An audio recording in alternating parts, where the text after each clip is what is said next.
কোশ্চেনটাই বলা আছে মহেশবাবু তিনটি সমান দূরত্ব যথাক্রমে 15 কিলোমিটার/আওয়ার, 30 কিলোমিটার/আওয়ার, 40 কিলোমিটার/আওয়ার বেগে অতিক্রম করে। সমগ্র যাত্রাপথে মহেশবাবুর গড় গতিবেগ নির্ণয় করতে বলা হয়েছে। আমরা প্রত্যেকেই জানি যে গড় গতিবেগ নির্ণয় করার সূত্র নর্মালি যেটা আমরা জানি যে গড় গতিবেগ যখন আমরা নির্ণয় করি, গড় গতিবেগ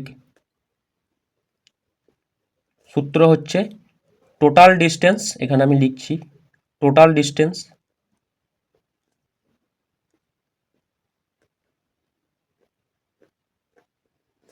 বাই টোটাল টাইম, তাই তো? Total distance by total time, এভাবে আমরা গড় গতিবেগ নির্ণয় করি। কিন্তু এক্ষেত্রে একটা সূত্র আছে, যেহেতু এখানে তিনটে গতিবেগ দেওয়া আছে, সেক্ষেত্রে ডাইরেক্ট যদি সূত্রটা ইউজ করি বা শর্টকাট বলতে পারো, সেটা হচ্ছে 3ABC ডিভাইডেড বাই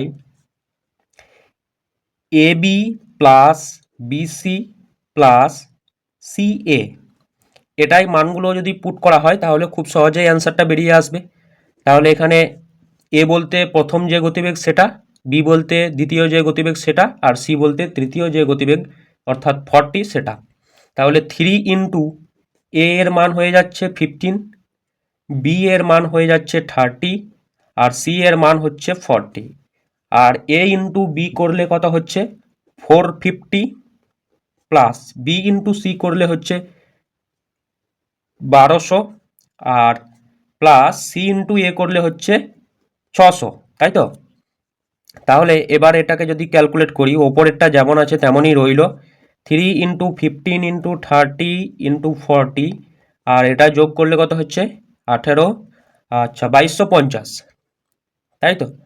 তাহলে এটা এটা ক্যান্সেল হলো, 15 দিয়ে এটা কাটলে 15, আর 3 দিয়ে এটা কাটলে 5, 5 8 40, তাই তো? তাহলে অ্যান্সারটা হয়ে যাচ্ছে 24 কিলোমিটার/আওয়ার। তাহলে গড় গতিবেগ কত হলো 24 কিলোমিটার/আওয়ার। এবার এখানে বলে রাখি, যদি এটা দুটো গতিবেগ দেওয়া থাকতো সেক্ষেত্রে ফর্মুলা কিন্তু আলাদা হতো। সেক্ষেত্রে ফর্মুলাটা কি হতো আমি এই পাশে লিখে দিচ্ছি, আশা করি প্রত্যেকেই জানো।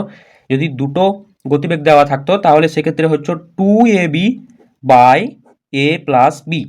ওকে, সেক্ষেত্রে কিন্তু এই ফর্মুলাটাই যদি মান পুট করা হয় তাহলে খুব সহজেই অ্যান্সার বেরিয়ে আসবে। এছাড়া এই যে ফর্মুলাটা আমি লিখেছি এটাতেও মান বেরিয়ে আসবে, কিন্তু সেক্ষেত্রে যদি আমাকে সময়টা বের করতে হবে, ডিস্টেন্স দেওয়া আছে এবং গতিবেগ যদি দেওয়া থাকে সেক্ষেত্রে সময় বের করতে হবে, অনেকটা লেন্দি প্রসেস হয়ে যায়। তো তাই এই ট্রিক্সটা ব্যবহার করতে পারো, পরীক্ষায় খুব সহজেই অ্যান্সার করে আসা যায়।